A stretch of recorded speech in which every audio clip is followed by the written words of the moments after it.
Ju njohim me edicionin informativ të lajmeve. Kjo është Radio 7.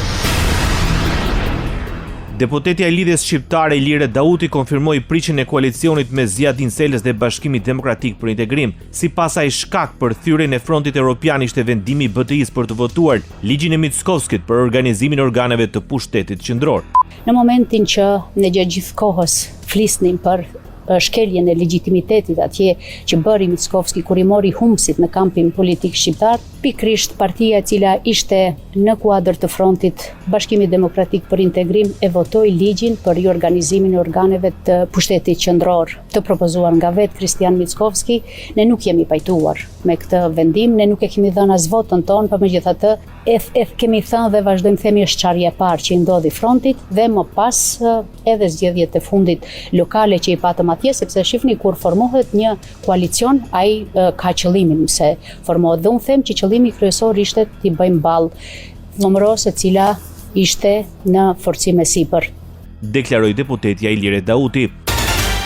Maqedonia e Veriut them para kohë borxhin prej 700 milionë eurosh të vitit 2020. Kryeministri Istram Mickovski deklaroi se shlyerja e eurobondit të marrë nga qeveria e kaluar ka sjell kursime të konsiderueshme për buxhetin e shtetit. Në këto 2 vite janë shlyer ose riprogramuar afërsisht 4.5 deri në 4.6 milionë euro. Ky është një borxh i krijuar në pjesën më të madhe nga 7 vitet e qeverisjes së LCDM-s dhe BDI-s, deklaroi kryeministri i vendit Istram Mickovski. Maqedonia e Veriut është drejt përfundimit të interkoneksionit të gazit me Greqinë. Ministria e Energjisë, Minerave dhe Burimeve Minerale së bashku me Nomagaz dhe operatorin grek të sistemit të transmetimit të gazit, DESFA, kanë harmonizuar hapat e ardhshëm për realizimin e interkonektorit të gazit midis Maqedonisë dhe Greqisë, një nga projektet më të rëndësishme të infrastrukturës energjetike për shtetin dhe rajonin. Në takime u konfirmua vlerësimi i përbashkët se interkonektori i gazsjellësit do të përfundojë gjatë vitit të ardhshëm në përputhje me afate dhe planet e përcaktuara për realizim. Shteti do të sigurojë qasjen në burime të reja të gazit natyror, do ta forcojë sigurinë e tij energjetike, do të përmirësojë pozicionimin e infrastrukturën energjetike rajonale dhe europiane.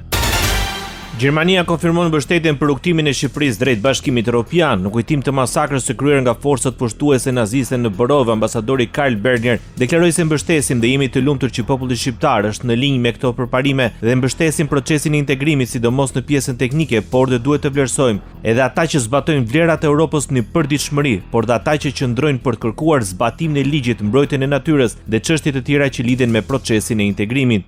Bota.